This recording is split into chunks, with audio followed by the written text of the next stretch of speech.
Welcome to the Forge of Freedom podcast. I'm your host, Alex Uli, and this is episode 134 of the Forge of Freedom.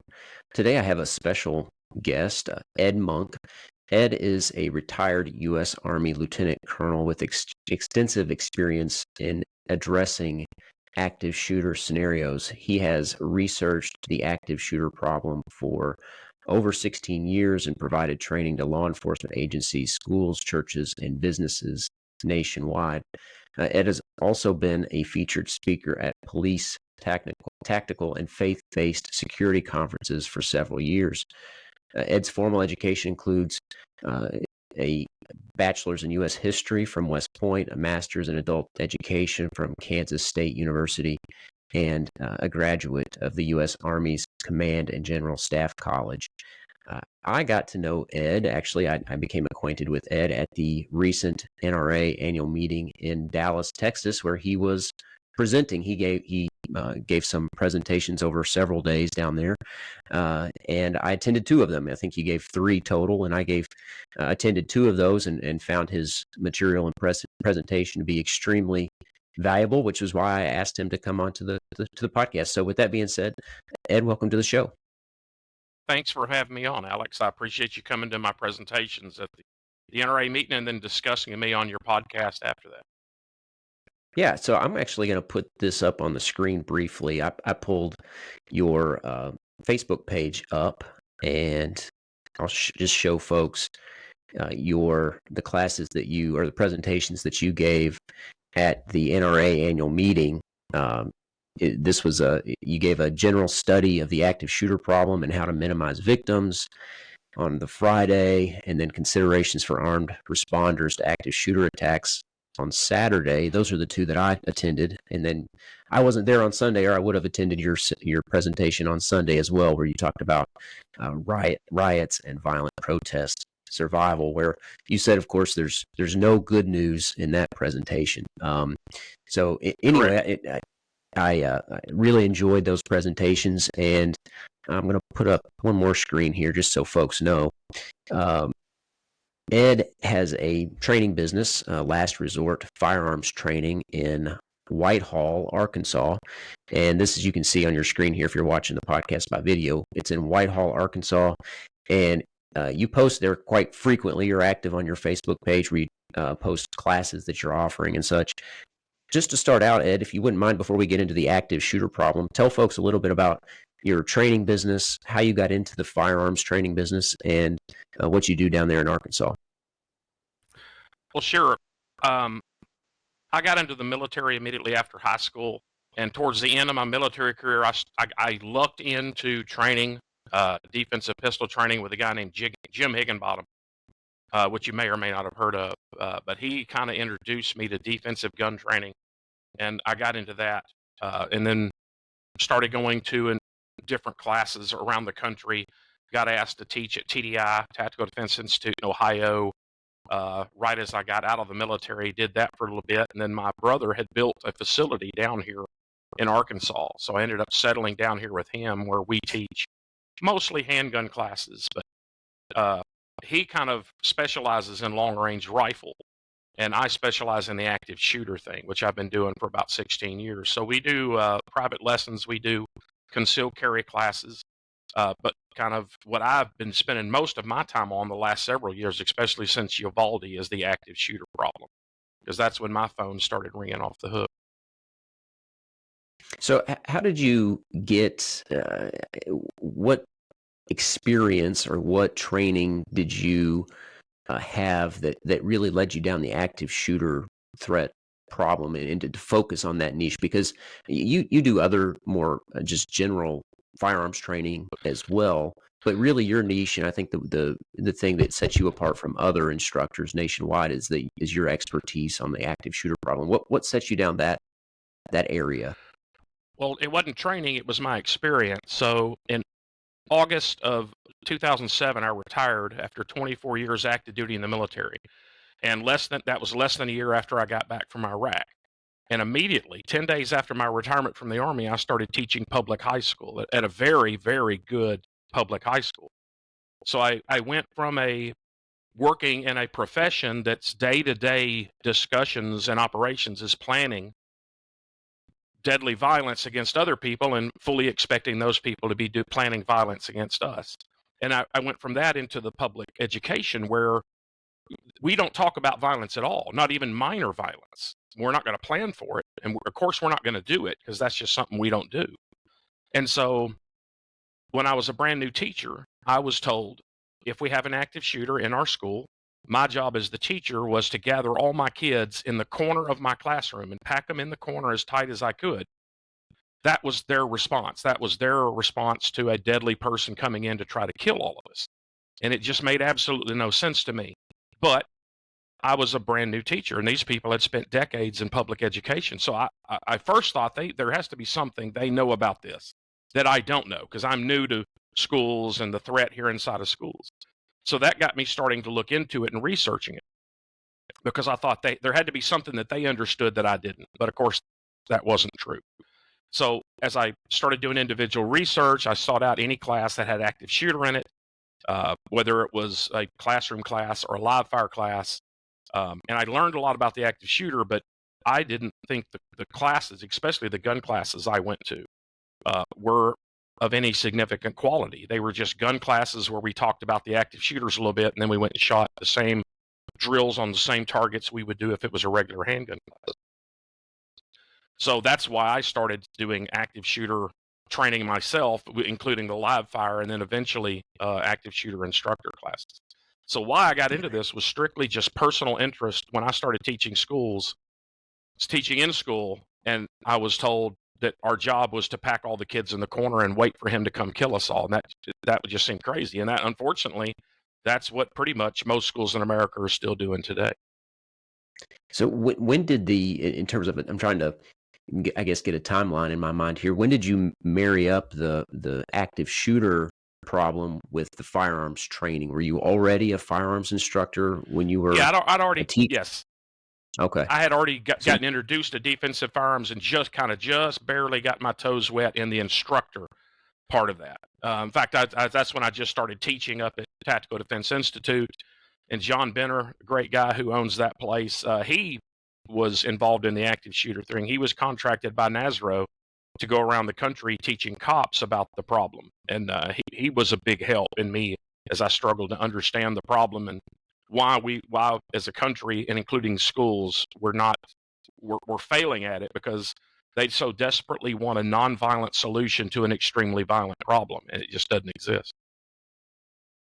One of the things that you really emphasized during the presentation, one of the presentations, or actually both of the presentations that I attended, was time and math. And your presentations are full of information and data, about how these often happen. These active shooter situations often happen, and the goal, right? You talked about this as well, in-state planning, from your experience in the military.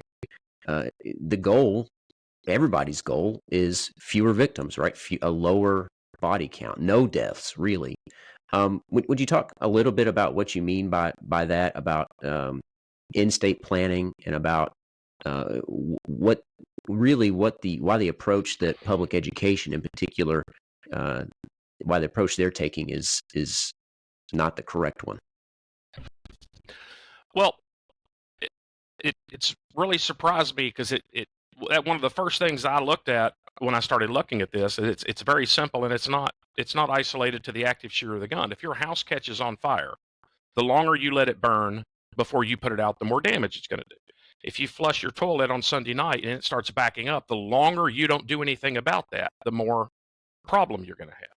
So it's the same with the active shooter. He's going to start shooting, and he's going to shoot at a fairly predictable rate. Most of them will shoot at a fairly predictable rate. So that at the end of the first minute, you'll have around 12 people shot. At the end of the second minute, you'll have around 20 people shot. So the longer you let him shoot, the more people you're going to have shot. So it's very simple to say, we want fewer people shot, so we have to stop him early. Well, the only people that can stop him early in his attack are the people that are there, the people he came to shoot, the intended victims. Well, as I said, schools don't want to talk about violence. They don't want to think about it, much less plan for it, much less plan to actually do it. So anything we're uncomfortable with, we outsource. So they outsource violence to the law enforcement. Um, Law enforcement will eventually show up, and if the shooter is still actively shooting, likely the police will eventually stop him. But you're not going to like the victim count. You're not going to like the numbers if you wait on the cops to get there. So that's where the struggle is. It's clear. Math shows us what we have to do, and that's counterattack very quickly on. The only people that can do that are the intended victims, but they don't want to do that. So the whole focus is the cops, how to better train the cops, how do we notify the cops more quickly, what technology can we use to get the cops here 15 or 20 seconds earlier. But that's the end of the spectrum that's killing us. We have to start doing it early on. And schools are very comfortable with setting goals. Most schools I've been involved with, they set academic goals. You know, they want this many percent of their seniors graduating, this percent going on to college, this percent getting scholarships. They set athletic goals. You know, we want to have a winning season. We want to go to the state championship. They all have these goals. We just have to set the same goal. It's not as fun. It's not as nice, but we have to set the same goals for an active shooter attack, which is we want a very low victim count, but they don't do that. They mostly just hope. If you ask almost every superintendent of a public school system in America, if an active shooter attacks here, how many victims are you going to have? The likely answer will be, well, we hope not many. Well, I hope not many. And they're stuck on hope because they're not planning for it, because they don't know how to plan for violence and they don't want to plan for violence. So their policy is hunker down, turn out some lights, lock some doors, take some passive evasive measures. But pretty much, if an active shooter comes here, he can shoot as many of us as he can find until the police come and find him and stop him. And that's why we keep getting victim counts in the 20s, 30s, and 40s, which I find unacceptable. Yeah, exactly. And when you mentioned Uvalde, which of course most people were very critical of the police response there. But then you look at an example like the Christian school in Nashville, and most people were very positive toward the law enforcement reaction there. But even in Nashville, with what most people considered to be a good law enforcement response, they couldn't be there immediately, right? Could you talk a little bit about some of the problems even with a good law enforcement response? Yeah, often you have very bad law enforcement response. So in Parkland, the SRO got to the door, heard the shooting, and then backed up and hid. And then the next 7 deputies that showed up didn't even get within 50 yards of the building, even though they could hear the shooting. Uvalde, the cops initially went in the building and did very well. Ran into the building, ran towards the sound of the gunfire, but as soon as they took fire, they backed back off and quit. Covenant, what I saw them do in the building, I cheered. I thought they did well, but my question is, my information, it could be wrong. My information is it took them over 14 minutes from the first shot of the attacker to get inside the building. And then there's the Lakewood Church, the mega church down in Houston, which I believe was February of this year.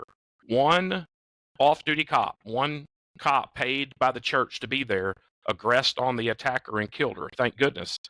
At least 4 other cops hid, and their body cameras show it. They backed up and hid and let that one cop, had that one cop not been there, or had that one cop gotten shot and wounded, not able to perform, 4 cops were hiding while the shooting was going on. But even if you take the best trained, most brave cop in the world, if that cop gets to a shooting at the 4, 5, 6, 8 minute mark, which is normal, you're still going to have a victim count in the 20s, 30s, or 40s.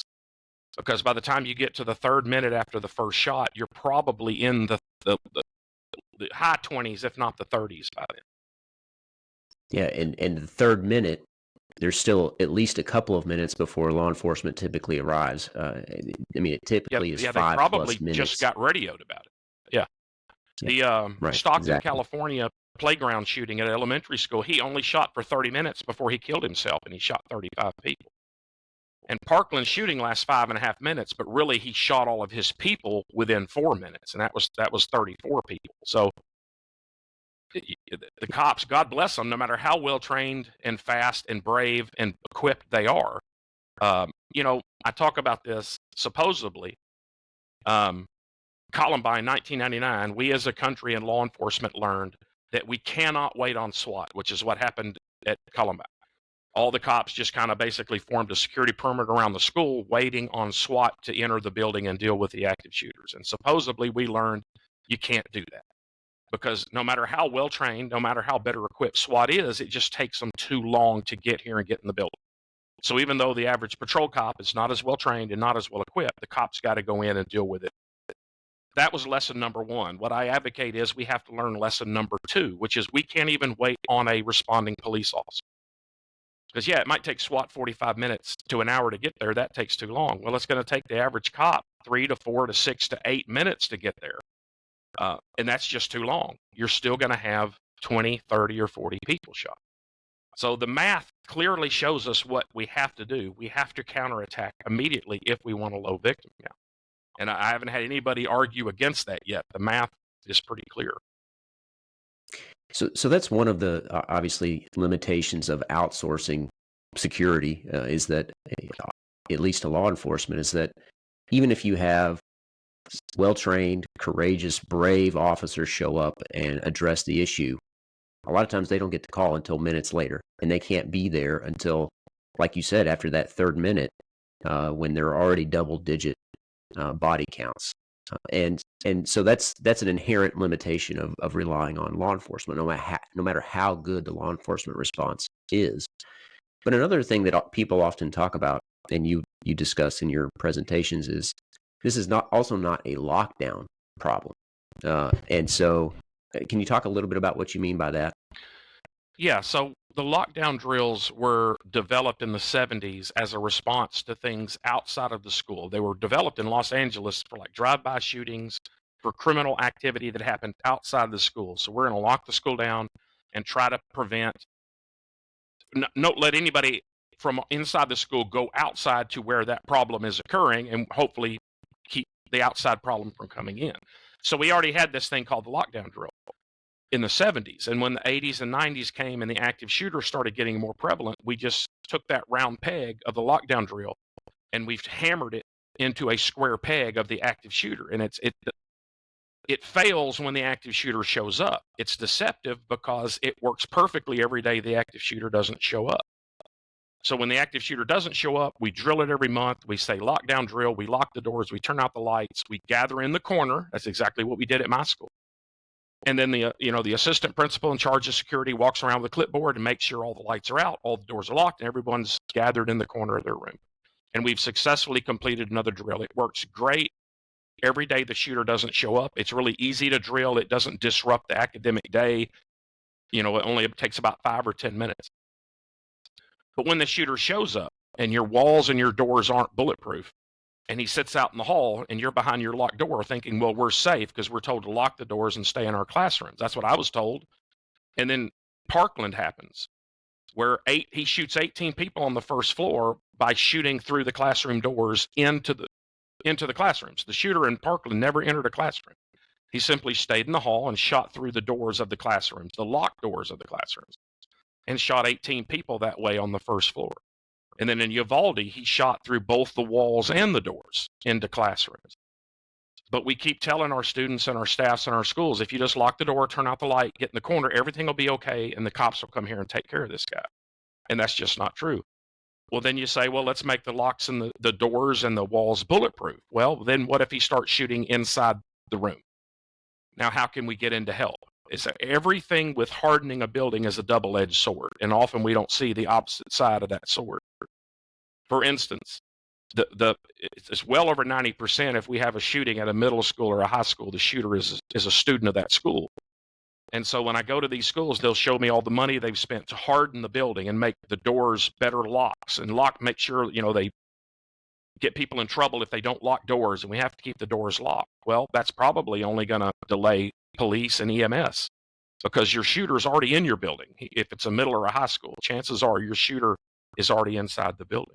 So yeah, the lockdown drills, schools love them because they're easy, and the federal government tells them to do it, and almost every major company that goes around and trains for active shooter tells them to do it. So all the experts say to do it. It's very easy to drill, so they love it until the shooter shows up. So, And then another add-on to that is, if it's a high school, one of the most common places the shooting starts there in the cafeteria. So I'll ask the high school principal, show me what you're going to do when he starts shooting in your cafeteria. And the principal will say, well, no, let me show you the lockdown drill. Well, how does that work in your cafeteria? Well, it's really for the classrooms. Come, let me show you how we do it in the classrooms. Yeah, but it's more likely in your school it's going to start in the cafeteria. They have no plan for the cafeteria because the lockdown drill doesn't work there. Same in the playground for the elementary, which is an additional tactical target. And if I ask an elementary school principal, what are you going to do when he starts shooting at your kids on the playground, which have happened 3 times? They don't have a plan for it other than, well, I hope he does. The square peg doesn't fit the round hole. So the law enforcement, so you say, well, okay, the law enforcement response, they can't be everywhere all the time. There's a few minutes delay. There's people dying in that delay. So let's do the lockdown drills. Well, the lockdown drills, as you say, are also ineffective because oftentimes the shooter's already in the building. So then what's the next thing that people turn to? As you say, they say, well, let's just harden the buildings even more. Let's add locks. Let's increase the security of our doors. Where does it go from there? Well, yeah, they desperately want a nonviolent solution to an extremely violent problem. So many times a year I go to some big school safety conferences. I'm going next month out to one in Anaheim, California. So there will be vendors at these school safety conferences trying to sell a bunch of stuff to the schools, promising them, if you buy our products, that your kids will be safe. And of course, who doesn't want to write that check if you think that buying this product will make our kids safe? So they want to put panic buttons throughout the schools and the classrooms. That's another attempt to get the cops there just a little bit quicker. So instead of the cop arriving at the 6-minute mark, he arrives at the 5-minute, 50-second mark. Apps on the phone. One of the biggest sponsors of these school safety conferences that I go to is I'm not going to say the name. It's a company that sells an app that you put on your phone that supposedly you can alert everybody and the police more quickly. Well, Uvalde had that app on their phone. It didn't help them. They want better locks, but again, for middle school and high school, better locks and better doors are only going to delay cops and EMS. They want security cameras. They're spending millions of dollars on high-tech security cameras. And security cameras are good in schools for every other problem because all the other misbehaving people don't want to get caught. The bully, the vandal, the smoker, the drug dealer, they don't want to get caught. But the active shooter wants to be on video. The reason he's doing this is to get on the news and be famous. So he doesn't care. He wants you to have good cameras. They either put up new fences or they tear down 4-foot fences and put up 6-foot fences. We call that security theater. We think it's an illusion of security. We have a high fence now. Well, again, if it's a middle and high school, not only is the shooter already within your fence, but he's already within your building. And then metal detectors. You'll hear that cry after every school shooting. Well, we have to put metal detectors in here. Well, that will help with other problems like the thuglet that just wants to carry a gun for status or somebody carrying a pocket knife. But the active shooter is going to walk in and shoot the guard at the metal detector, just like he did at Red Lake High School in Minnesota. He walked right in the front door. He was a student of the school, knew it had a metal detector, knew it had a guard there, walked right in and shot the guard, walked right around it. So it made them feel good that they had a metal detector, and it probably made them feel like this couldn't happen there. I just had a assistant chief of a fire department up in Poughkeepsie, New York, who brought me up there a couple of years ago. And he texted me, he goes, I'm really frustrated. I'm in this big tabletop exercise. And one of the superintendents of a big school district is saying, yeah, but we outlawed AR-15, so we can't have school shootings now. They think passing some law or buying some product is going to save them. And then I had another school say, they were bringing me in for training because it was required every year. But they said, we're looking forward to what you got to say. But last year we changed our dress code and our students have to have see-through backpacks. So we know our students can't bring guns in the school. And then, of course, I showed them that in Bethel, Alaska, the high school student rode the bus and walked into the school with a full-length pump shotgun down the pants leg of his jeans. And it kind of made them a little upset. But they're grasping for anything other than the only thing that'll work, and that's immediate, deadly, violent counterattack. But just before we get to that, there's one other issue I'd like you to address. most people will advocate, and this is their compromise a lot of times in terms of having violence as the solution to the violent attack, is the school resource officer. You mentioned the guard at the metal detector. That would be the first target of a shooter walking into a school with a metal detector. Can you talk a little bit about the school resource officer? Yeah, so that's kind of, they see the problem. Okay, someone has to identify that there's an attack, feel safe enough to access a phone, make the phone call, talk to the 911 operator, who will then dispatch cops, and the cops have to drive here. They see that's a problem. So one way that they think works around that is we'll have a school resource officer. I have no problems with school resource officers, other than sometimes schools think, well, if we have a resource officer, we're good. And I've had them tell that to me. Ed, we're here, you're coming to talk to us, we're looking forward to it, but just so you know, we have a school resource officer, so we're safe. And then I make them sad because I tell them Columbine had a school resource officer and still had 34 people shot. Parkland had a school resource officer and still had 34 people shot. Santa Fe had 2 resource officers on campus that day. So again, if it's a middle and a high school, your shooter is one of your own students. They know who the resource officer is. So they are going to make sure, or they're going to try really hard to go somewhere else. So if they know or think the resource officer is in the cafeteria, they're going to go over to the art complex to start their attack. If they think the resource officer is in the front office of the school, they're going to go somewhere towards the back of the campus. They know who the resource officer is. They know what he looks like, or her. They're simply going to go to another place on campus. So just because there's a cop somewhere on the campus may have 8 buildings. So what are the odds the resource officer is going to be close enough to hear or see the first shot of the attack? The only thing I would definitely call a school active shooter where that happened was Granite Hills, California. He started shooting in the courtyard, and their resource officer just happened to be right around the corner of a building and came around and shot the guy. But I can show them 11 or 12 now, either 11 or 12 schools that were attacked by their own students, and they had resource officers there. So that it doesn't stop them from attacking. They're just going to attack in a different part. So if the resource officer's on campus somewhere, but not in the right building or not in the right wing of the building, they are still going to have to wait for somebody to contact them on the radio and tell them about the attack, and then run or walk or drive, if they're in their vehicle, and get there. So there's still going to be a delay, even though you have a resource officer present.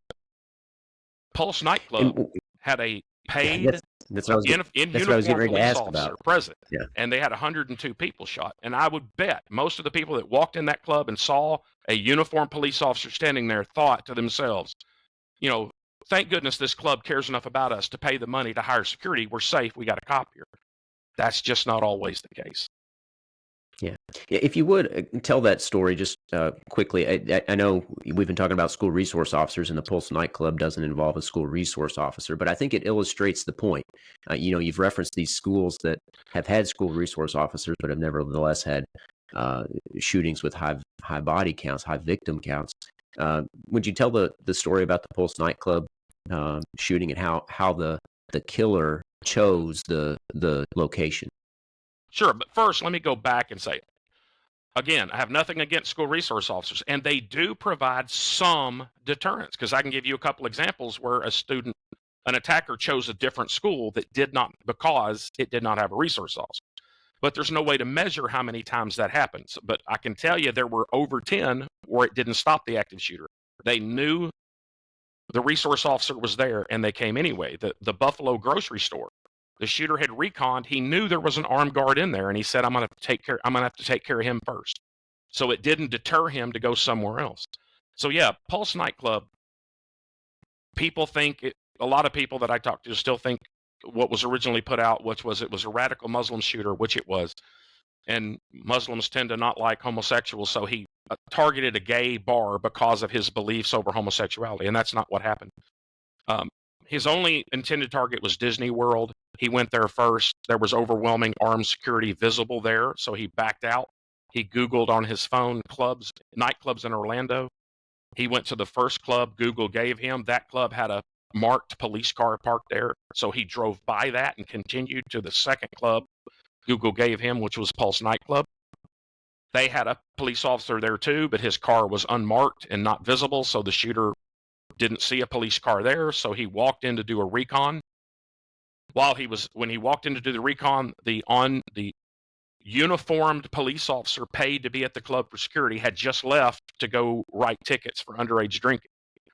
And so when he went in the club and saw hundreds of people unarmed, walked back to his car, came back in with his rifle and started shooting, almost all my data seems to say that that police officer paid to be at the club that was outside writing the ticket, came back to the club and went back inside. About half says that he engaged the active shooter with his pistol. About half says he didn't. I don't know which is true, but all of my sources say he went back into the club, but then back out because he felt outgunned.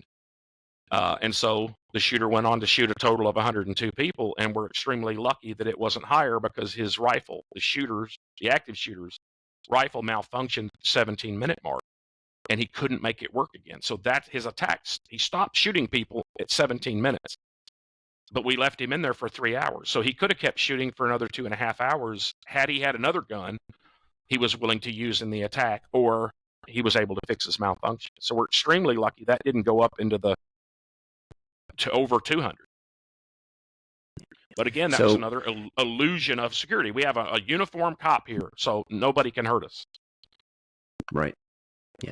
So we talked about the problems with relying on law enforcement response. We've talked about the problems with other nonviolent measures, these drills, the hardening measures, whether that's locks or apps or what have you, and the limitations of school resource officers. So what's next? And talk about what's the next step and what's the importance of taking immediate action. Obviously, we talked about how those first few minutes especially really matter for limiting the number of victims. Yeah, as I look at the new shoot rate, you have not a guarantee, but a very high chance of having a single-digit victim count, meaning when the shooting's over, there's somewhere between 0 and 9 people shot. A single-digit victim count. If we stop him within the first 30 seconds of his attack. Again, not a guarantee, but extremely high.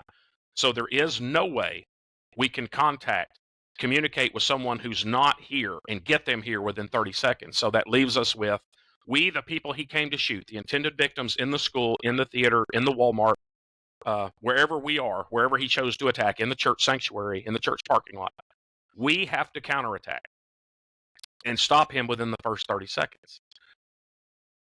That's extreme, and it's not just a little bit of violence like a push or a shove. It's extremely ruthless, deadly violence. And so we have to plan that. So this is not a slight deviation. This is a complete 180-degree turn from a passive response to a very active response. From we're going to hunker down and try to survive until somebody else stops him, till we are going to stop him very quickly. That is a complete change.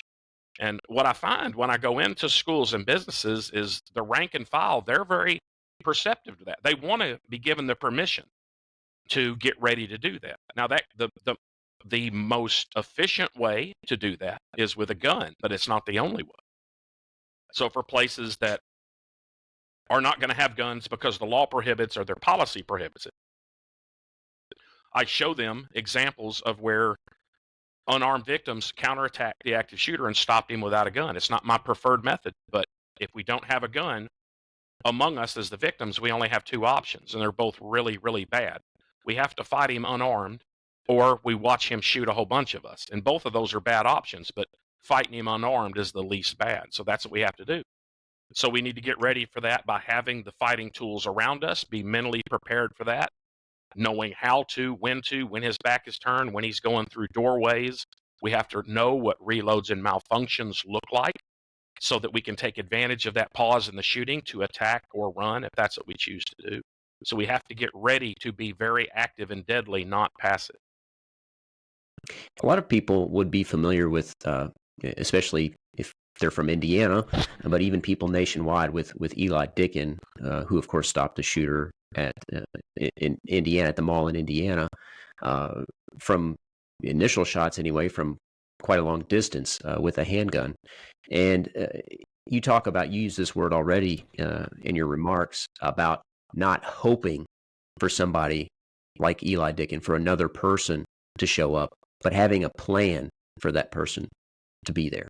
Could you talk about that a little bit in the context of the school and organizational security?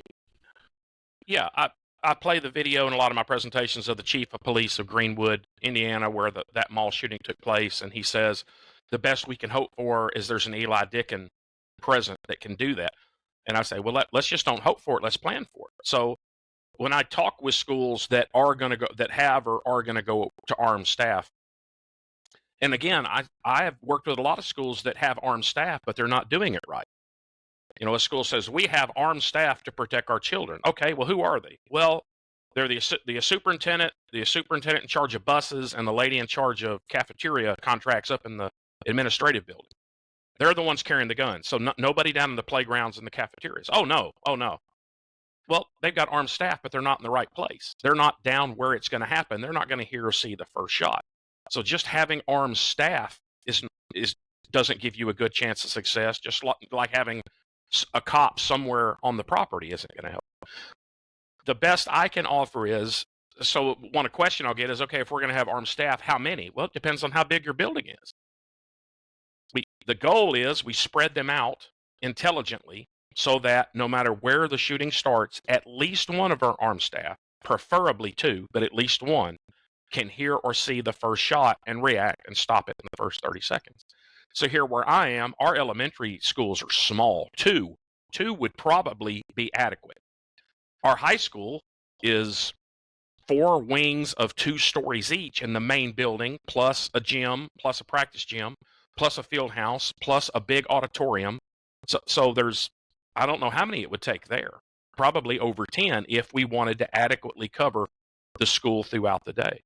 And then, like I tell churches, your Sunday service is important, but it's not the only thing you do.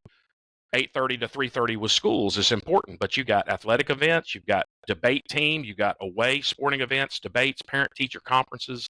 You have a lot of stuff that's not 8:30 to 3:30. In Indiana, I don't know how it works in Arkansas, but Indiana has for a long time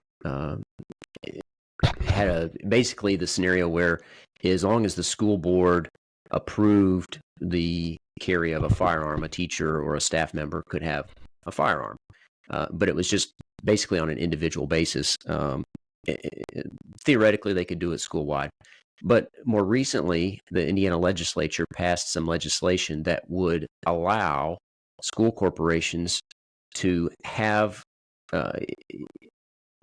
state money, so taxpayer money from the state, to train the staff that want to carry a firearm on campus. And so there would be no cost to the school corporation to send their staff through training, 40 hours of training, which is focused on the active shooter problem, and voluntarily. So obviously we're not arming, and you made this point during one of your presentations, we're not arming teachers. We're not saying you have to do this. This is on a volunteer basis, staff and teachers that are willing to go get this training.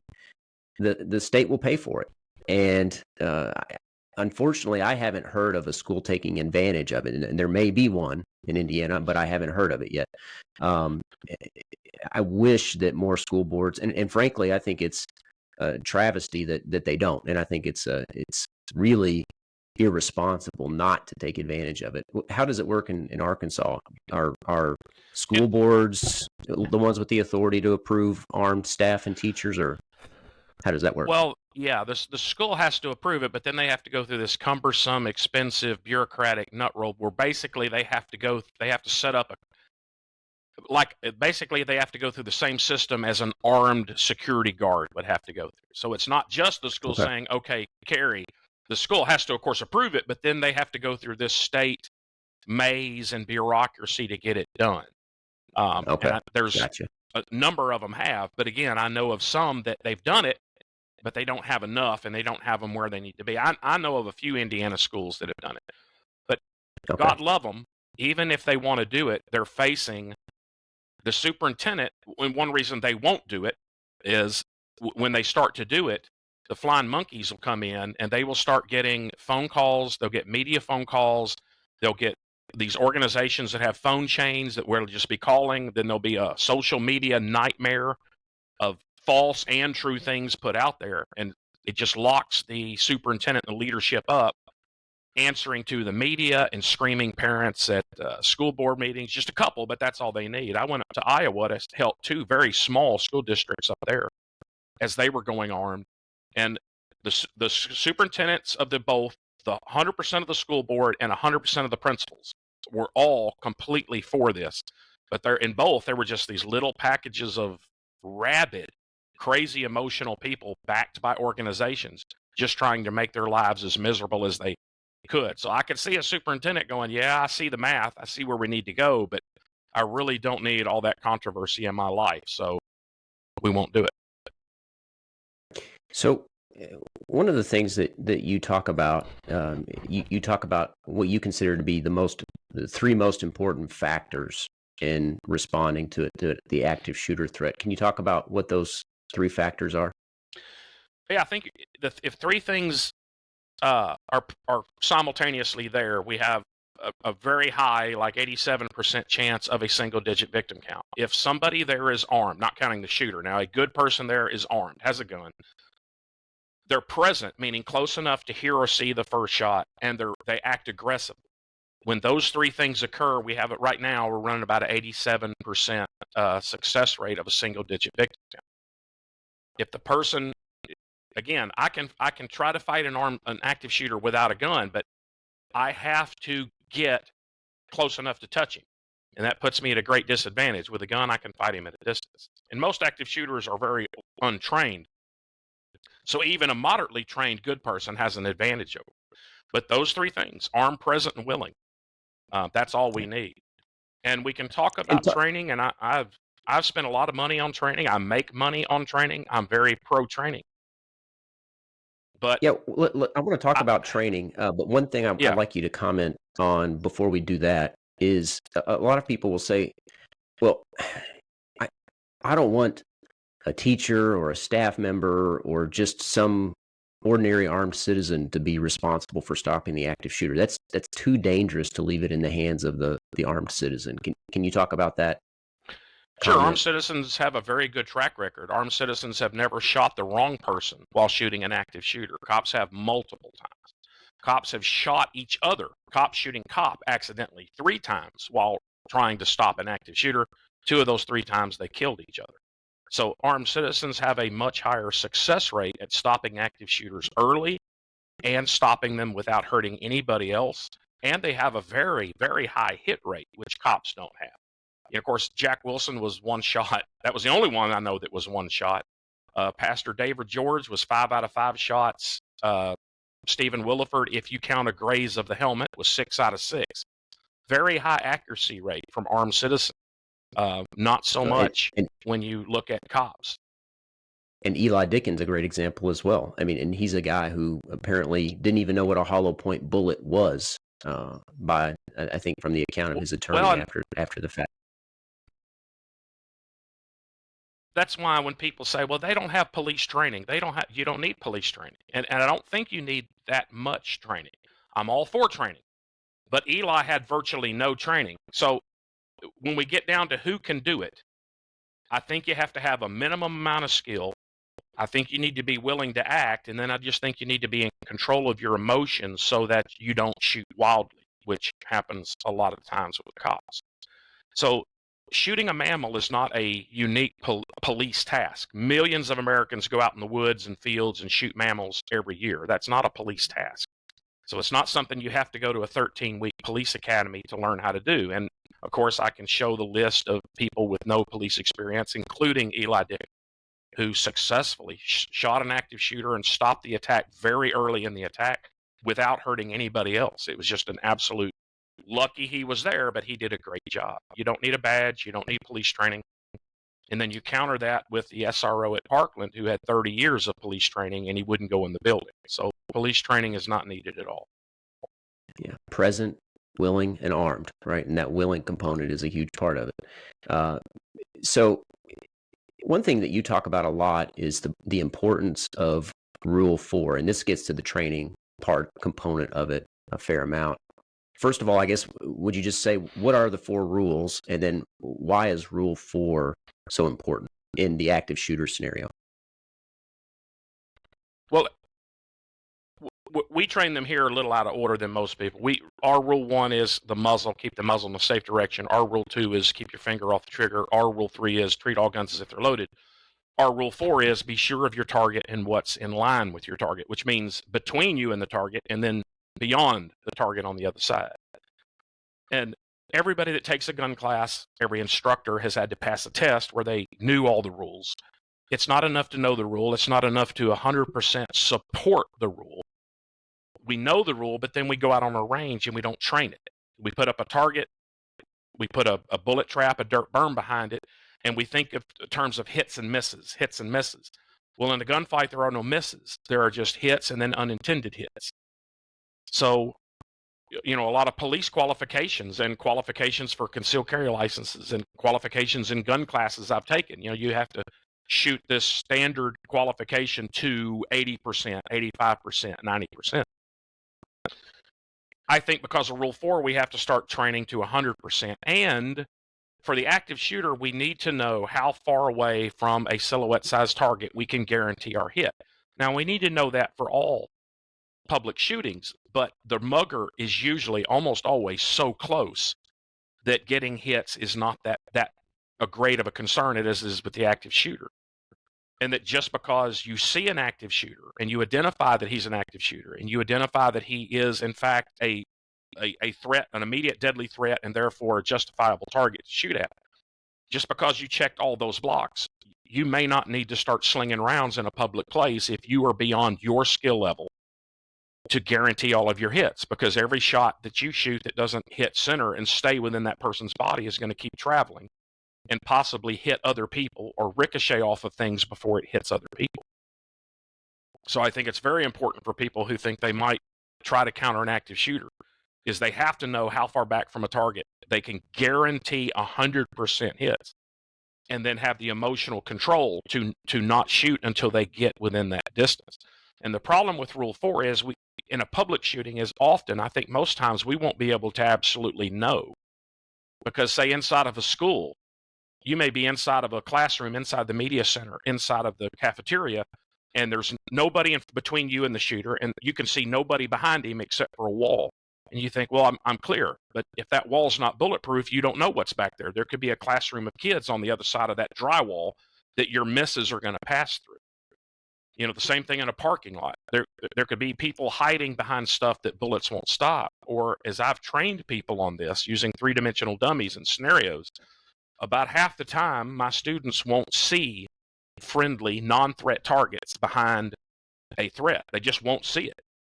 So for all those reasons, what fixes it is we guarantee 100% hits in the center line of the body of the person that we're shooting. So that's how we try to emphasize Rule 4, not only in talking about it, but then also on the range, we introduce it in our scenarios.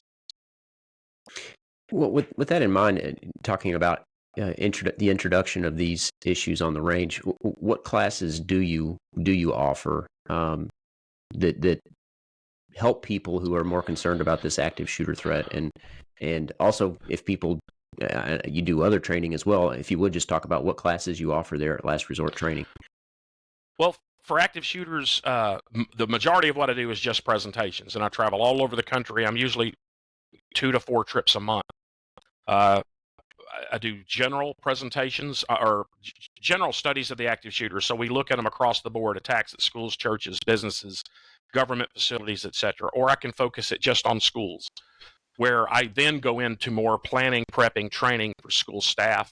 I can do it focused on churches, which is what I'm going to do next week, or actually this week up in Philadelphia at a church security conference. I can focus it on law enforcement, only looking at law enforcement lessons learned. I do these by people hosting me at their church or their school or their law enforcement agency, or I go to conferences like the one you saw me at with NRA. With the live fire, the first level is active shooter basics. That's just a one-day class where it's half classroom studying the problem and the environment, and then half a day shooting at, these are just drills that really prep you. So it's half day on range shooting drills. And then we offer active shooter response classes, which are for armed people, that go 2, 3, 4, or 5 days, where on the second day and beyond, we'll actually get into individual scenarios using photographic targets and three-dimensional mannequin targets, where we'll eventually pump in the sounds of gunfire, the sounds of screaming, the sounds of the fire alarm, the strobe light of the fire alarm, dead victims on the ground. We're going to try to simulate the environment of that fight the best we can.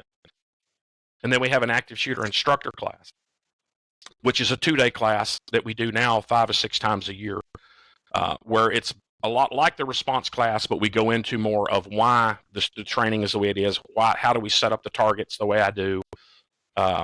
It's basically a why and how that I set up the training the way I do, so that instructors can take any part of that they want and incorporate it into their own training. I've put up the schedule of your speaking events on the screen here, and I'll link to all this in the show notes, of course, for people interested in hearing you speak. You've got, like you said, you've got one coming up in Philadelphia, and you're going to be all over the place this coming year. You're going to be in California and Kansas and Mississippi and Florida and New York, Texas, all over the place. So I'll certainly link to this in the show notes. But where else can people find out more about what you're up to? Is of course, I'll link to the Facebook page. Is that the best place for folks to find out more about what you're up to? That's the only place. Yeah, we don't. Last Resort is our company. We don't have a Last Resort webpage. My goal is to publish a book this calendar year. If that happens, we'll get a web page for that. But it's just our Last Resort Firearms Facebook page, and I post what you're showing there. My active shooter training. I usually update it about every week to 10 days.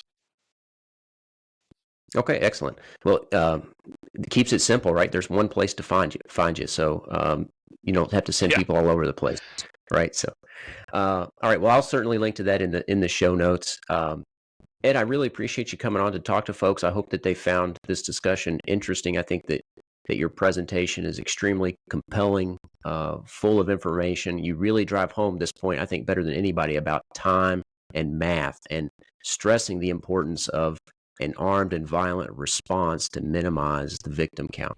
And I think that whether it's church or school or an organizational situation, I think people need to hear what you have to say and implement some of the lessons that you teach. Is there anything else you'd like to say before we close up here? Well, I just 2 other things that I see out there. One's old, one's new. Is, again, after every active shooter attack, they'll go to the gun control argument, and it's just one of the distractions that gets us going down a path that won't really help us. So what I tell them is, it's not the type of gun he shoots us with. It's that we allow him to shoot us with any kind of gun for 5 minutes unopposed. You know, the Parkland guy shot 34 people in 5.5 minutes in a crowded 3-story school building, and he did use an AR-15. But tell me a modern gun, any modern gun, to include a break-open double-barrel shotgun, that he couldn't have shot 30 people in if we let him shoot unopposed for 5.5 minutes.